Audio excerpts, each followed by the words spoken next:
So hello guys. Now हम सभी comic book movies के काफ़ी बड़े फ़ैन हैं, बट काफ़ी सारे लोग ऐसे भी निकल के आते हैं जिन्होंने कभी भी कोई एनिमेटेड कॉमिक बुक मूवी नहीं देखी होती है। उसके काफ़ी बड़े मेजर रीजंस में से एक ये है कि न्यू कमर्स को ये पता नहीं होता है कि कौन सी एनिमेटेड मूवी स्टैंड अलोन है और कौन सी किसी बिगर शेयर्ड यूनिवर्स का पार्ट निकल के आती है।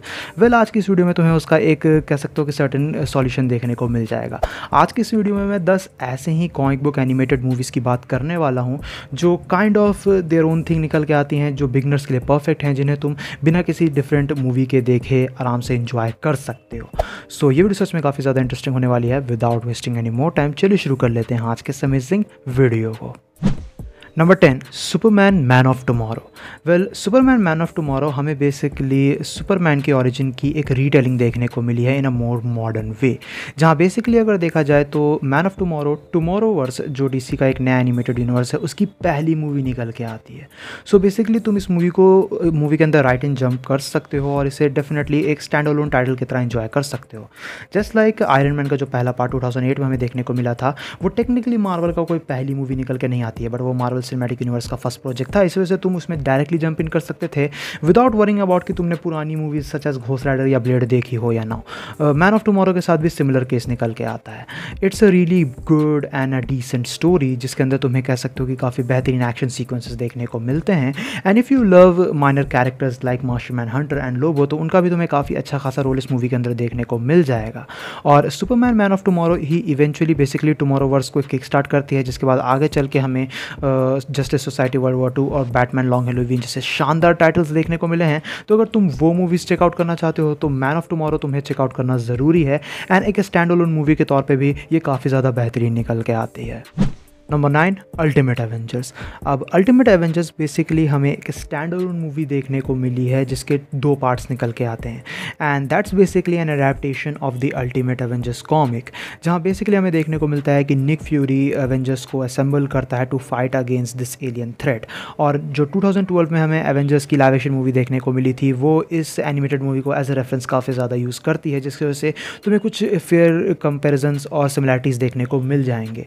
बट ये जो 2 एनिमेटेड मूवीज़ हैं ये बहुत ही ज़्यादा शानदार निकल के आती हैं खुद में ही। इनकी स्टोरी काफ़ी ज़्यादा डिसेंट है, और सिंस यहाँ पे हम अल्टीमेट वर्जन्स ऑफ कैरेक्टर्स की बात कर रहे होते हैं, उन कैरेक्टर्स की बात कर रहे होते हैं जहाँ अल्टीमेट यूनिवर्स में हमें उनका काउंटर पार्ट देखने को मिला है, तो इस वजह से कुछ कैरेक्टर्स उनके ओरिजिनल काउंटर पार्ट से काफ़ी ज़्यादा डिफरेंट है। जैसे थॉर यहाँ पे एक एक्चुअल नॉर्स गॉड नहीं है, म्योनिर यहाँ रियल नहीं है, वो एक जेनेटिकली इंजीनियर्ड वेपन निकल के आता है। इसी तरीके के तुम्हें कुछ डिफरेंसेस देखने को मिल जाएंगे। And yet this movie is pretty interesting, जिसके तुम्हें 2 पार्ट्स देखने को मिल जाते हैं और इन्हें तुम सेपरेटली इंजॉय कर सकते हो। Number 8, green lantern first flight. अब फर्स्ट फ्लाइट डीसी यूनिवर्स के सबसे अंडररेटेड एनिमेटेड मूवीज़ में से एक है, स्पेसिफिकली कज़ ये एक स्टैंड अलोन टाइटल निकल के आता है जो किसी दूसरे मूवी या यूनिवर्स से कनेक्टेड बिल्कुल भी नहीं है। अब बेसिकली फर्स्ट फ्लाइट जो है वो एक ऑरिजिन स्टोरी की तरह वर्क करता है, जहाँ हमें हैल जॉर्डन की ऑरिजिन जानने को मिलती है कि किस तरीके से वो ग्रीन लैंटर्न कॉर्प्स का मेंबर बनता है।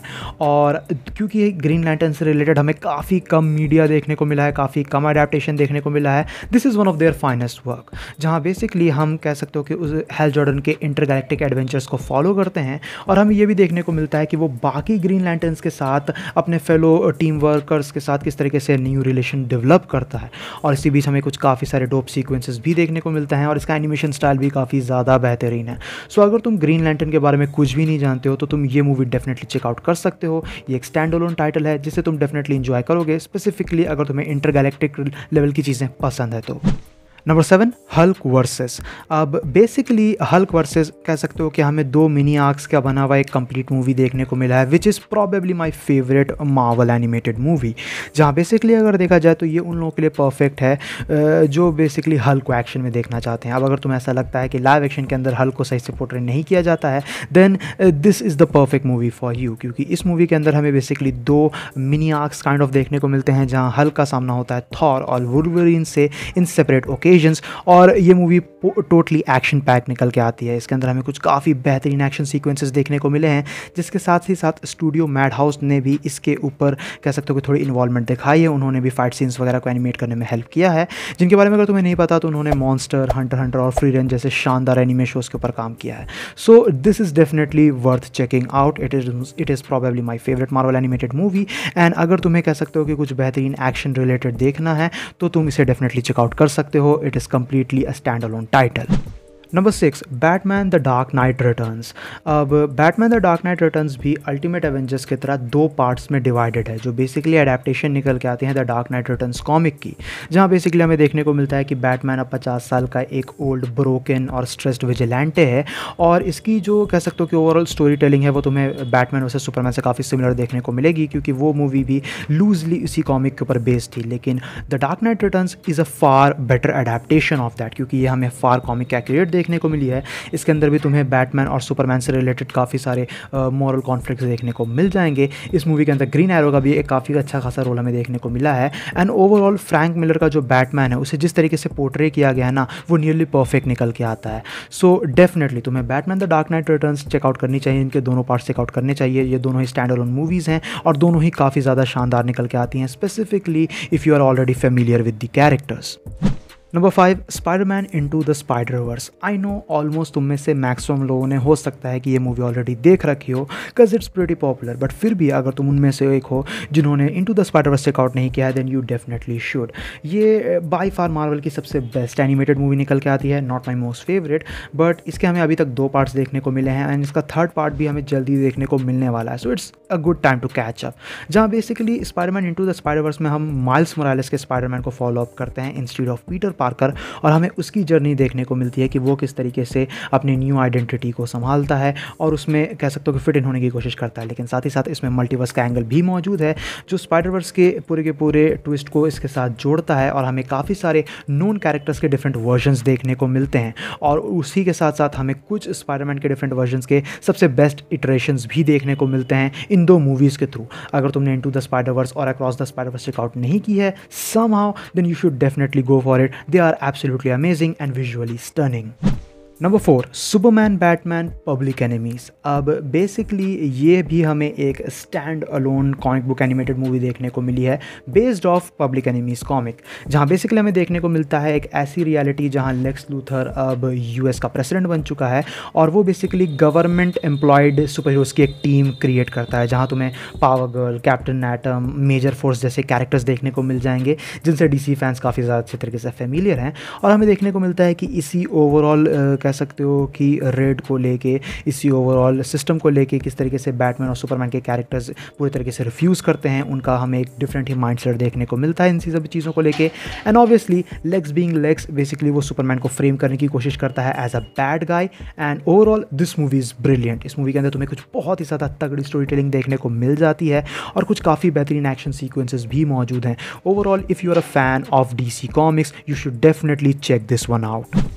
Number 3, Justice League Crisis on 2 Earths. अब basically Justice League Crisis on 2 Earths अब के टाइम पे थोड़ी सी अंडररेटेड है, but back when it came out it was huge, क्योंकि बेसिकली ये मूवी अल्टरनेट रियलिटी को कॉन्सेप्ट को यूज़ करती है और हमें एक बहुत ही ज़्यादा शानदार आउटकम देती है, जहाँ हम क्राइम सिंडिकेट को फॉलो करते हैं, जो काइंड ऑफ जस्टिस लीग की ईविल वर्जन है, और हमें देखने को मिलता है कि किस तरीके से उनके यूनिवर्स का लेक्स लूथर, जो एक गुड गाय है, वो हमारे मेन यूनिवर्स में आ जाता है, और फिर वो किस तरीके से हमारे मेन यूनिवर्स के जस्टिस लीग के साथ वर्क करता है to stop Crime Syndicate. Now मैंने यहाँ पे इस प्लॉट को बहुत ही ज़्यादा कह सकते हो कि वेगली और सिंपल तरीके से एक्सप्लेन किया है, बट ये मूवी काफ़ी ज़्यादा कॉम्प्लिकेटेड बनते हुए हमें नज़र आती है, क्योंकि क्राइसिस ऑन 2 अर्थ्स के अंदर हमें काफ़ी सारे बेहतरीन प्लॉट पॉइंट्स देखने को मिले हैं जो तुम्हें बहुत ही ज़्यादा पसंद आएंगे। और क्राइसिस ऑन 2 अर्थ्स कह सकते हो कि ओवरऑल एक बहुत ही शानदार मल्टीवर्सल मूवी है, जिसके साथ साथ हमें इसका एक इनडायरेक्ट सीक्वल भी देखने को मिला है, जो निकल के आता है जस्टिस लीग डूम, जो अगेन एक काफ़ी ज़्यादा शानदार मूवी है। तो अगर तुम क्राइसिस ऑन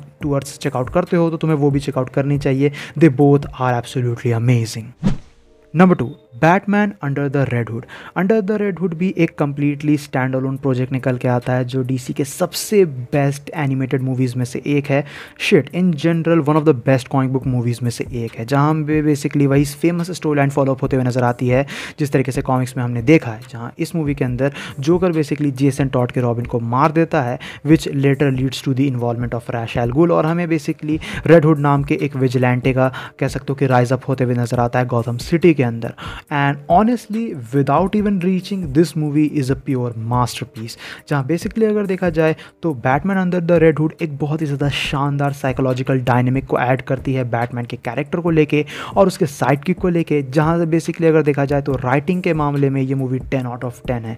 एंड ऑब्वियसली अगर तुम बैटमैन के फ़ैन हो तो तुम्हें ये मूवी डेफिनेटली चेकआउट करना ही चाहिए। इसके अंदर तुम्हें कुछ बेहतरीन डायनेमिक्स देखने को मिलेंगे, कुछ काफ़ी ज़्यादा शानदार डायलॉग्स देखने को मिलेंगे एंड ओवरऑल इन जनरल जो राइटिंग है वो बिल्कुल टॉप टियर निकल के आती है। इफ़ समहाउ तुमने अंडर द रेड हुड अभी तक चेकआउट नहीं की है तो तुम्हें ये डेफिनेटली ब्लाइंडली जाके देखनी चाहिए। Number 1, justice league the flash point paradox.